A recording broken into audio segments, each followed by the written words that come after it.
Our first speaker is Kira Axline. She earned her bachelor's and master's in history from Montana State University. And for her graduate research, she studied the dark history of Montana and the Missouri Headwaters. We are very excited to learn more about that. Well, thank you all for being here today and this morning to talk about dark history. I'm here to talk to you guys today about the Three Forks Post and dark tourism and how dark tourism can help us remember the past. So to begin, the history of the headwaters of the Missouri is extremely well known. It's been memorialized through the journals of Lewis and Clark and through the creation of Headwaters State Park, but rarely do we hear the site's dark history and is it given the same stage to present the past. Interpretive markers at the site and nearby present the story of Lewis and Clark proudly, but mentioned only briefly as the Three Forks Post. Established in 1810 by the Missouri Fur Company, the Three Forks Post had a very short-lived existence. The Blackfeet's fierce defense of the sacred region led to a landscape of violence in which both trappers and Native Americans lost their lives. Lost to time, the Three Forks Post has become kind of a footnote in the history of the American West and the headwaters of the Missouri, and dark tourism can help bring this part of our past back into public memory.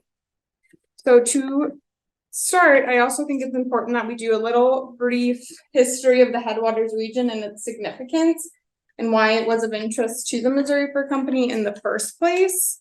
The Headwaters was of interest to European nations beginning in the 1500s. Competition for control of a passage across North America began in 1541 when Spain's conquistador first learned of a mighty river to the north. European nations saw the headwaters of the Missouri as the key to economic wealth and prosperity, and this idea was only further cemented when Spanish explorers found the junction of the Mississippi and Missouri rivers in 1673. The route was originally seen as the guide to the Orient, and in later years it would lead the way for numerous parties of trappers and miners to this region's rich natural offerings. This region also served as a sacred hunting ground for numerous tribes for centuries before we saw this kind of exploration and settlement in later years.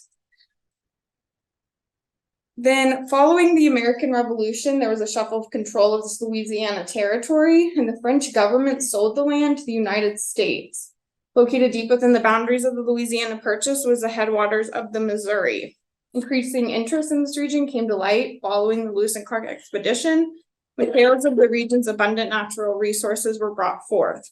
So it really doesn't come as a surprise that in 1809, the Missouri Fur Company set their sights on the Headwaters region, looking to establish a post nearby and expecting to gain great wealth from the trapping.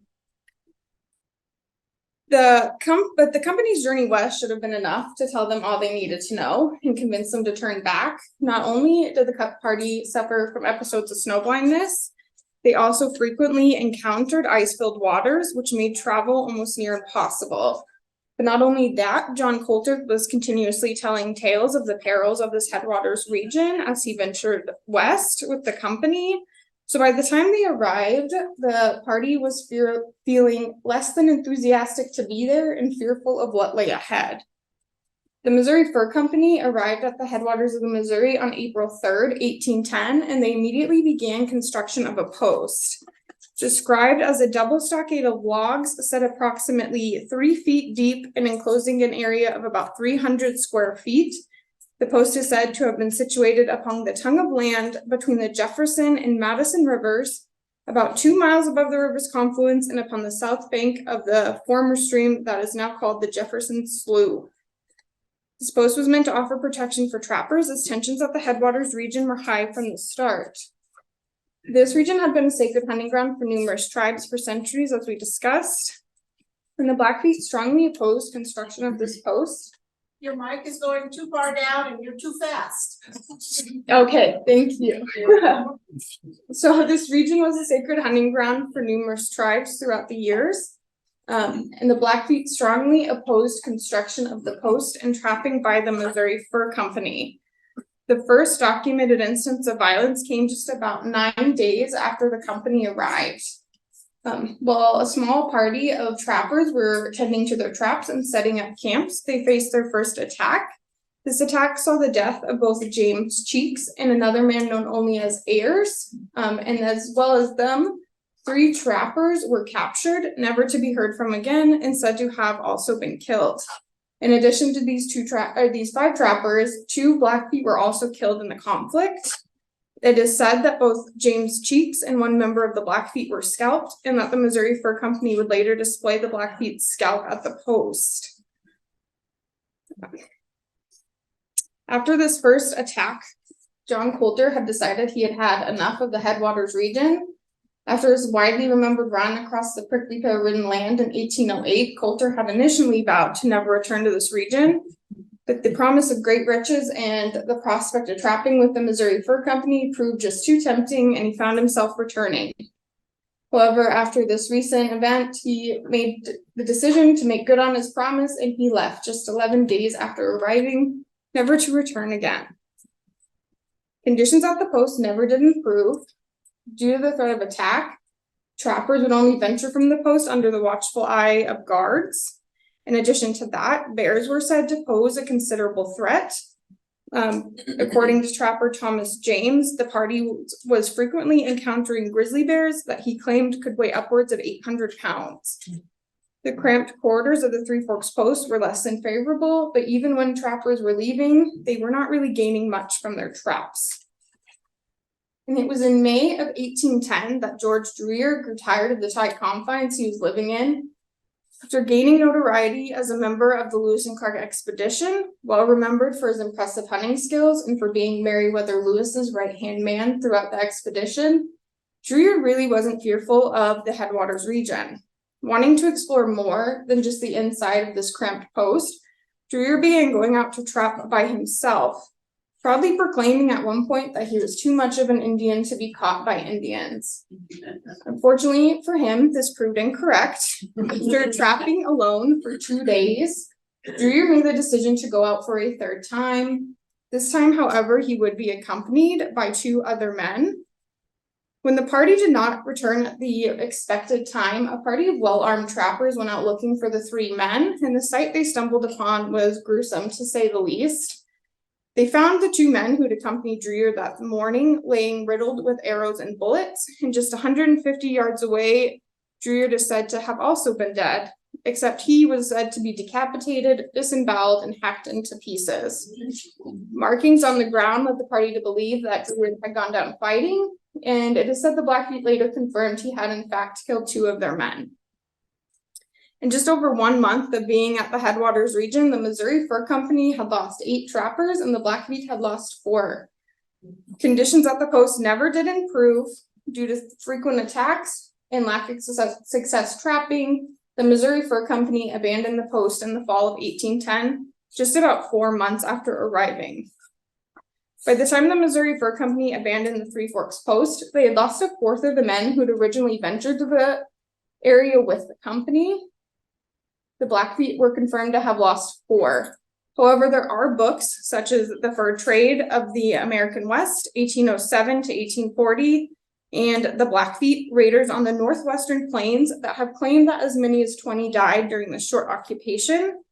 Neither author cited where they got this number 20, so it is hard to know who all encapsulates that. It essentially leaves room for 8 unaccounted for dead. Also debated is what happened to the post after it was abandoned. Some reports indicate that it was burned to the ground shortly after by the Blackfeet, while others claim it was washed away by the river over time. What we do know is that there were other attempts to trap at the post following this initial 1810 attempt, all of which were unsuccessful. In the 1860s, the area then saw the town of Gallatin City pop up, which ultimately failed to flourish as well. Then in 1951, the Headwaters State Park was opened, and in 1966, it was deemed a National Historic Landmark. Committed to preserving the memory of the Lewis and Clark expedition, the Three Forks post is mentioned only briefly in their interpretive markers. This history of the Three Forks post has never been completely forgotten, but its presence in the history of the American West and the Headwaters region has severely diminished over time. The post was mentioned sporadically in newspaper articles throughout the 1800s across the United States, but it was usually mentioned in conjunction with articles on the Missouri Fur Company or John Coulter. Very rarely was it ever mentioned independently of that. And there seemed to be an uptick in interest in the post in the 1920s when workers installing a sewer line for the town of Three Forks uncovered buried artifacts that are believed to have been from the post, which we can see some pictures of here. The post is also mentioned briefly in a good number of books on the fur trade in the American West throughout the 1900s. It would be mentioned anywhere from just one paragraph to a few pages. So that kind of varied as well. The post was also documented on this 1937 map by Shorty Schote of the Frontier and Pioneer map of Montana is what it's called. But the post has never gained significant attention or calls for preservation or interpretation. Memorials such as this one that we can see erected for George Dreyer near the site where he is said to have died do exist. And interpretive markers like this one, which will be going up at the new rest area just outside of Three Forks, are also out there working hard to keep this memory of the Three Forks post alive. It's not uncommon for dark histories such as the Three Forks post to be lost and forgotten over time. We can define dark history as past events involving instances of violence, trauma, and death that have disturbed the collective consciousness and commonly undergo processes of forgetting and silencing. Dark history is typically an event that is difficult for people to come to terms with and want to acknowledge, as it often involves past injustices or narratives that are just generally uncomfortable for people to want to talk about. And while we can acknowledge our dark history is often forgotten in silence, dark tourism can help bring these events back into our public memory. In recent decades, dark tourism has aided in bringing increased interpretation and more visitors to sites where dark history has occurred. Defined broadly, dark tourism is the practice of visiting the sites where some of the most traumatic, violent, and dark events in human history have occurred. This rather broad definition has led for increased interpretation into what can be considered a dark tourist site, but it has also been met with its own fair share of controversy and criticism. What is important to remember is that dark tourism is a practice that people can be encouraged to engage in. This typically involves mediating a site of dark history, providing interpretation of the dark event, and then encouraging visitors to engage with the site in the site's history. Well, interest in the practice of dark tourism did not emerge until the 1990s, and the term itself wasn't even officially defined until 1996. Some scholars have argued that dark tourism can be traced back to public executions, and some have even said the gladiator games in the Roman Colosseum. When the term dark tourism was pioneered in 1996 by scholars John Lennon and Malcolm Foley, they placed it into a pretty strict mold. They claimed that dark tourism was not a behavioral phenomenon, but was rather something people stumbled into accidentally or the result of a non-purposeful visit to a site. Lennon and Foley also claimed that dark tourism was associated with post-modernity and that the practice was dependent upon the ability of global communication technology to instantly report and repeat events. This association with post-modernity concluded that in order for an event to be considered or to become a dark tourist site, it must be within living memory. And this part has been the most widely criticized of the practice. The parameters in which Lennon and Foley have placed dark tourism are criticized by scholars and dark tourists alike. By their own definition, sites such as the Sand Creek Massacre and the Little Bighorn Battlefield would no longer be considered sites of dark tourism because they are no longer within this traditional definition of living memory. The concept of living memory itself has also been criticized, as there's a belief that the stories passed down through generations can also constitute living memory, even if a person's physical self was not present during the time of an event. On top of that, many scholars have argued that it takes significant time before a dark event can be incorporated and adopted by the public and become a site of dark tourism. Kenneth Foote has argued we see the mediation of sites of dark history as the involved parties begin to age and pass away or around the anniversaries of events. He estimates that this process can typically take between 50 and 150 years on average. Living survivors of tragedy work to create memorials that embody their past experiences, but it is not uncommon for their work to either one, not come to fruition within their lifetime, whether it be because of community opposition or disagreements over how a history should be remembered, or for their work to only create a small memorial at first, and for a larger one to not be created until even further down the line. If we wait to preserve and mediate sites of dark history until significant time has passed, they often fall outside of this traditional definition of living memory. By the time a site comes to fruition, it would be disqualified as a dark tourist site regardless of its tragedy. It is due to these reasons many scholars of dark tourism today do not consider living memory to be a contributing factor to the determination of if a site can be one of dark tourism. And it's why I personally would still argue that we could still incorporate the Three Forks Post as a site of dark tourism, regardless of the fact that it occurred 213 years ago and is well outside of any of our living memory.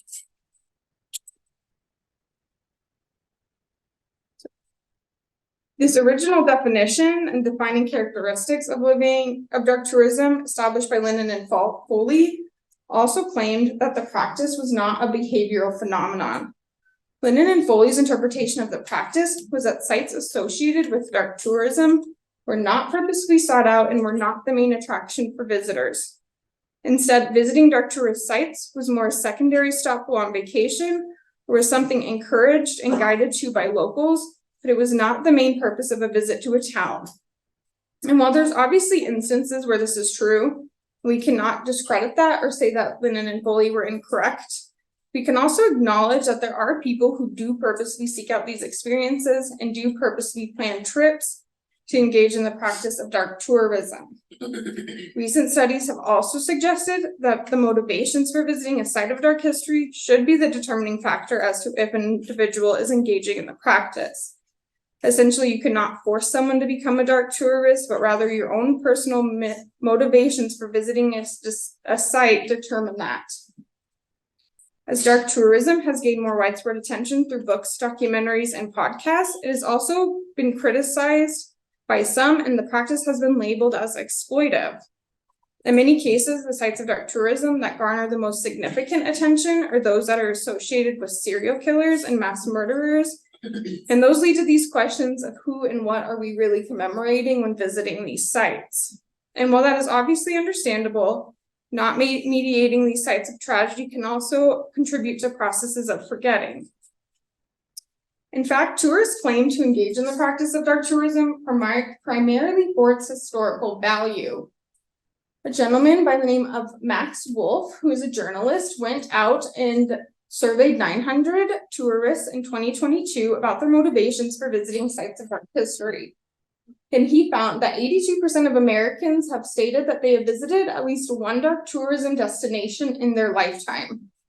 And their key motivations for visiting dark tourism were as follows: that 52% said they enjoyed the educational aspect that comes with dark tourism, 47% wished to pay tribute to the people affected by the grief event, 46% wanted to emotionally absorb themselves in a place of tragedy, 45% were looking to discover a place with a story rather than just visit a trendy destination.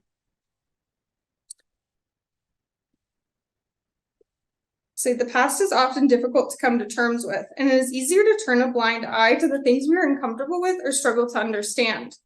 Some scholars state that silence is a reaction to emotional tension, and some sites are more likely than others to see this silence.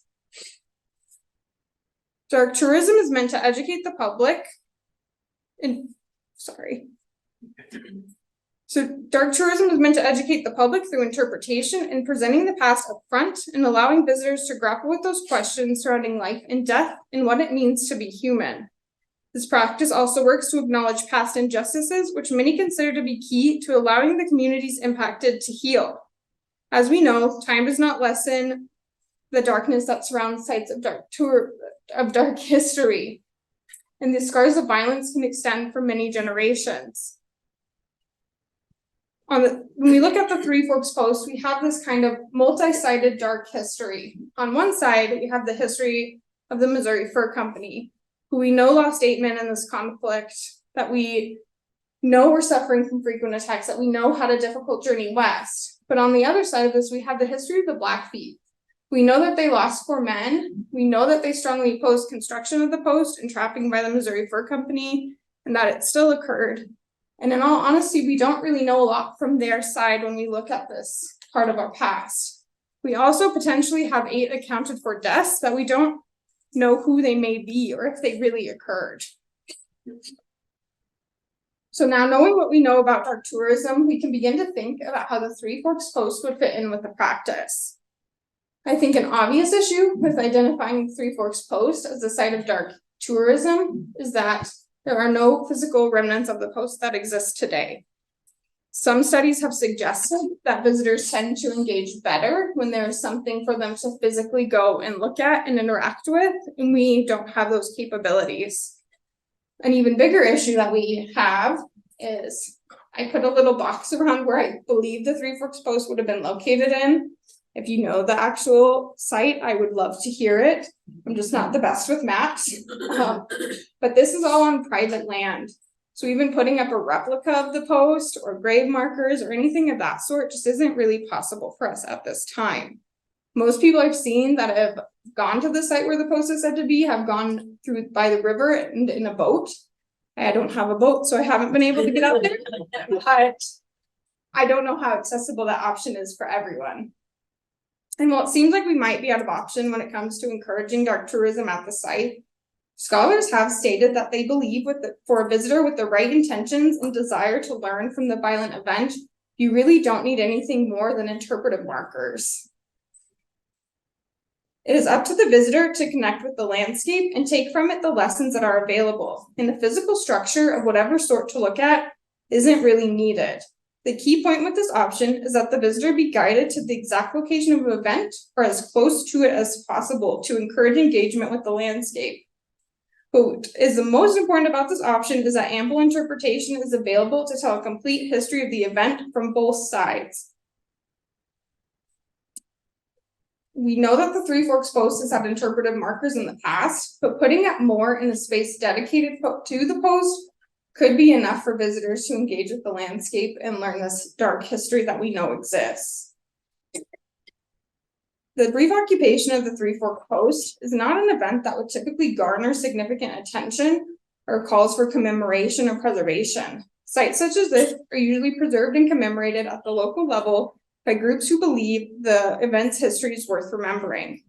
We have seen the preservation of history in the Headwaters region, and it is hard to imagine how an ill-fated fur trapping post such as this could ever garner significant attention and become this dark tourist site. Leading scholar in the field of dark tourism, Philip Stone, has argued that it actually matters little if agreement can be reached on what is or is not dark in dark tourism. What matters more is scholarly recognition of heritage sites that seek to interpret death-related events that have disturbed the collective consciousness. And that is something that we could see done here at the Three Forks Post. The Three Forks Post itself can teach us many lessons. By engaging with the landscape through dark tourism, visitors can learn about the dark side of the fur trade that is often overlooked, the exploitation of the region's natural resources, and the injustices faced by Native Americans in the name of progress. I think it is safe to say that enough time has passed that we can begin to incorporate the dark history of the Three Forks Post into the public sphere without significant debate or argument. By working together, we can tell a complete and honest history of the Headwaters region that includes both the nation's patriotic stories that we currently see presented and also those that have been hidden and forgotten over time. Dark tourism can help accomplish this task by encouraging visitors to engage with the landscape and think about the violence that surrounded the opening of the West. At a site of dark history such as the Headwaters region, encouraging dark tourism can only help us better understand the past and ensure that all of us can learn from it. Thank you.